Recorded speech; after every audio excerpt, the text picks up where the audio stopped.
நாட்டுக்கோழி ரசம். இதை வைக்கிறதுக்கு என்னென்ன பொருள்லாம் தேவை அப்படின்னு பார்த்தீங்கன்னா, வெங்காயம், தக்காளி, இஞ்சி, பூண்டு, மிளகு, குழம்பு மிளகாத்தூள், தனி மிளகாத்தூள், சிக்கன் மசாலா, மஞ்சள் தூள். மஞ்சள் தூள் எதுன்னு கேட்டிங்கன்னா, நம்ம கறியை வந்து மஞ்சள் தூள் போட்டு வாஷ் பண்ணணும் அப்படின்னு கேட்டால் அதில் இருக்கிற நச்சுத்தன்மையெல்லாம் போயிடும். எண்ணெய் இப்போது எங்களுக்கு நல்லெண்ணெய் கிடைக்கல, அதனால் மற்ற நார்மல் எண்ணெய் வாங்கிட்டு வந்திருக்கோம். நீங்கள் முடிஞ்சால் நல்லெண்ணெய் யூஸ் பண்ணிக்கோங்க, ரொம்ப நல்லது. கூடவே கருவேப்பிலை, மல்லித்தழை இதெல்லாம் தேவைப்படுது. வாங்க எப்படி செய்யலாம்னு பார்க்கலாம். நம்ம வீடியோக்குள்ளே போகிறதுக்கு முன்னாடி இந்த வீடியோ கடைசி வரைக்கும் பார்த்து உங்களுக்கு பிடிச்சிருந்ததுன்னா ஒரு லைக் பண்ணுங்கள். கடையும் கலைஞர்கள் சேனலை சப்ஸ்கிரைப் பண்ணுங்கள். பெல் ஐக்கானை ப்ரெஸ் பண்ணி மறக்காமல் ஆல் கொடுத்துருங்க. இப்போ வாங்க நம்ம வீடியோக்குள்ளே போகலாம்.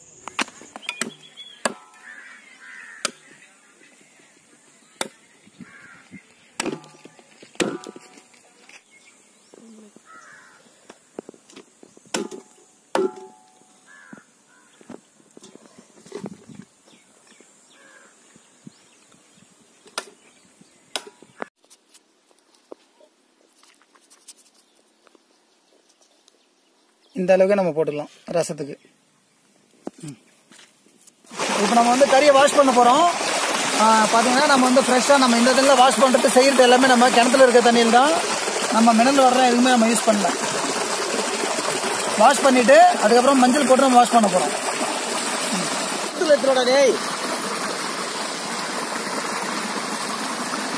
குடிக்கிறதுக்கு சமைக்கிறதுக்கு எல்லாமே இந்த பானை தண்ணி தான் நம்ம யூஸ் பண்ண போகிறோம். மஞ்சள் தூள் போட்டு கறி நம்ம வந்து வாஷ் பண்ண போகிறோம். போதும் போதும்.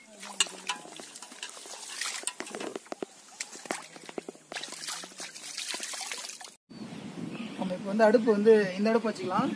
ஏன்னா கல் வச்சு நம்ம அடுப்பு மூட்டணும் அப்படின்னா இந்த நேரத்தில் ரொம்ப காத்தடிக்குது. அங்கே பாருங்க, இப்போ காத்தடிக்குது. ஸோ இங்கே அந்த அளவுக்கு செட் ஆகாதுன்றதுனால நம்ம இந்த அடுப்பில் செய்ய போகிறோம். ஆமாம்,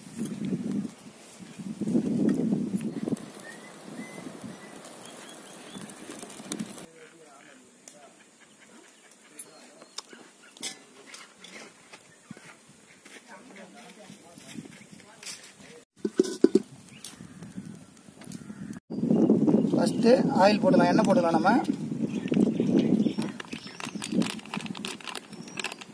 எண்ணெய் காஞ்சிடுச்சு. இப்போ நம்ம வந்து வெங்காயம் போடலாம்.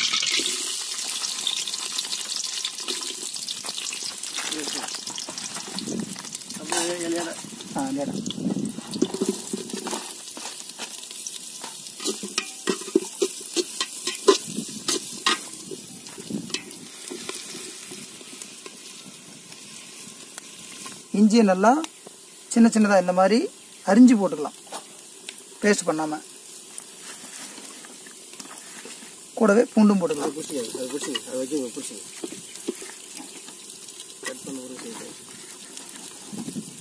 பாதி வதங்கின உடனே நம்ம கருவேப்பிலை போடலாம். ஃபஸ்ட்டு ஏன் கருவேப்பிலை நம்ம போடக்கூடாது அப்படின்னா கொஞ்சம் தீஞ்சிரும்.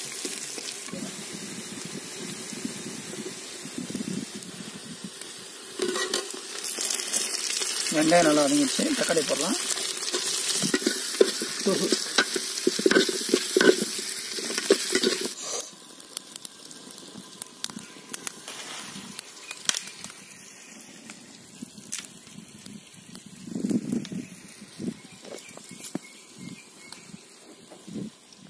இந்த அடுப்பு வச்சு காற்று ரொம்ப அதிகமாக அடிக்குது, கண்ட்ரோல் பண்ண முடியல.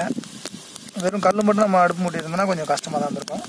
தக்காளி கொஞ்சம் வதங்கின உடனே, இன்னும் கொஞ்சம் வதங்கின உடனே நம்ம கறி போட்டு வதக்க ஆரம்பிச்சிடலாம்.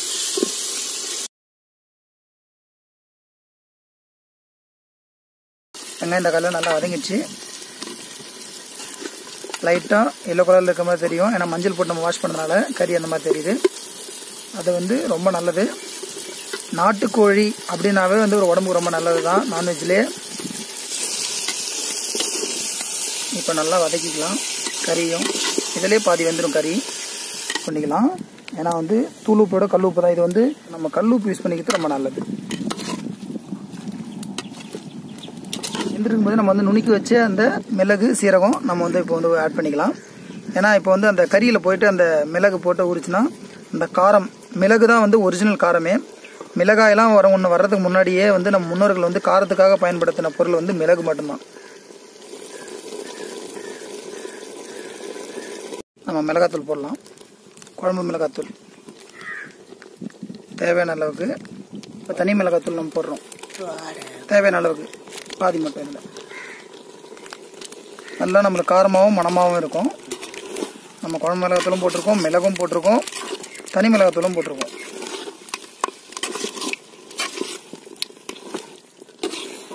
இப்போ நம்ம இந்த ஸ்டேஜில் வந்து தண்ணி வந்து நம்ம ஊற்றலாம். அதுக்காக பானை தண்ணி எடுத்துன்னு வரதுக்காக நம்ம அப்பு கொஞ்சம் தூரமாக போய் எடுத்துன்னு வராரு. பானை தண்ணி பழம் போல் எடுத்து வரும் அப்போ அவர்களே வாங்க வாங்க வாங்க வாங்க பொறுமையாக வைங்க, பானை வசதி போகுது. தண்ணி ஊற்றுங்க.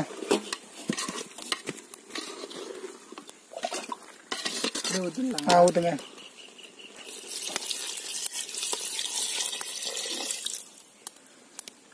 நம்மால் வளைச்சே இருக்கிறாரு.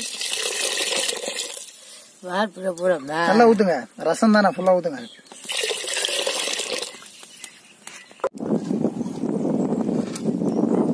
நல்லா கொதி வந்த அப்புறமா கறி மசாலா தூள் கொஞ்சம் போடலாம்.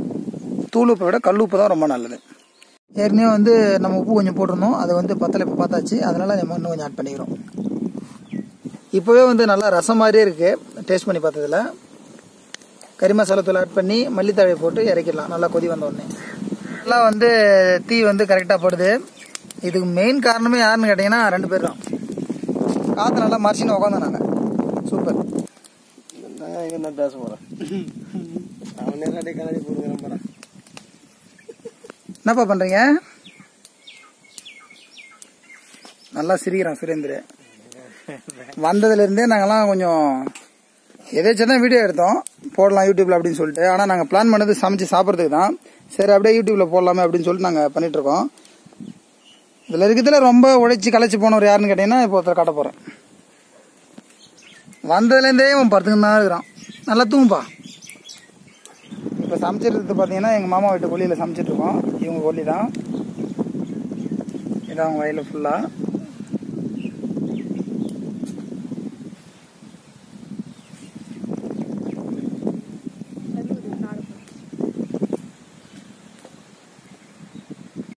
இப்போ நம்ம வந்து கறி மசாலா தூள் வந்து நம்ம ஆட் பண்ணிக்கலாம்.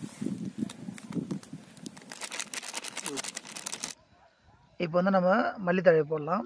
அது நல்லா ஃப்ரெஷ்ஷாக தான் இருந்தது, வதங்கி போச்சு இந்த காற்று அடித்த காற்றுல. போடுப்பா.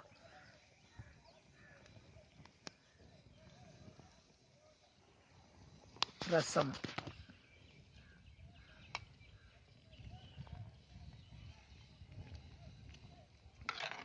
ஓகே, இப்போ நம்ம இறக்கிடலாம். கறி நல்லா வெந்துடுச்சு. நல்லா கொதி வந்துட்ட அப்புறமா நம்ம ரசத்தை ஒன்று டேஸ்ட் பண்ணி பார்க்கலாம். கொஞ்சமா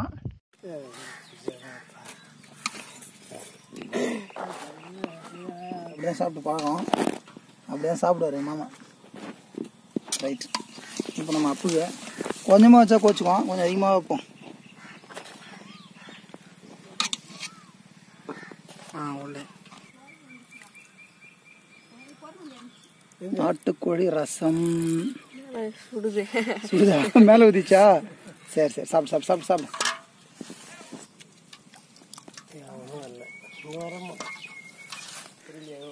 சுரேந்தர் எப்படி இருக்கு? சூப்பரா இருக்கு மாமா. எப்படி இருக்கு சாப்பிட்டு பார்த்து சொல்லுங்க. ஏன்னா வீடியோவில் ஃபர்ஸ்ட் நீங்கள் சாப்பிட்டதை பார்க்கல. இப்போ எப்படி இருக்கு? நாட்டுக்கோழி ரசம் அருமை. அப்போ இப்பதான் ஃபர்ஸ்ட் முறையா சாப்பிடுறேன். சாப்பிடுங்க. ரொம்ப அருமையா. சரண்ராஜ் சாப்பிட்டு சொல்லுங்க. சூப்பர். சொல்லுங்க எப்படி இருக்கு நாட்டுக்கோழி ரசம்? திவானி சாப்பிடுங்க. நல்லா இருக்கா நாட்டுக்கோழி ரசம்? நான் ஃபர்ஸ்ட் டைம் ட்ரை பண்ணியிருக்கேன் யூடியூப்லேயே, அந்த ரியல் டைம்லேயும் தான் நினைக்கிறேன். இந்த ரசம் நிறைய சொல்லி கொடுத்து கேட்டு ட்ரை பண்ணிருக்கேன். எப்படி இருக்குன்னு பார்க்கலாம்.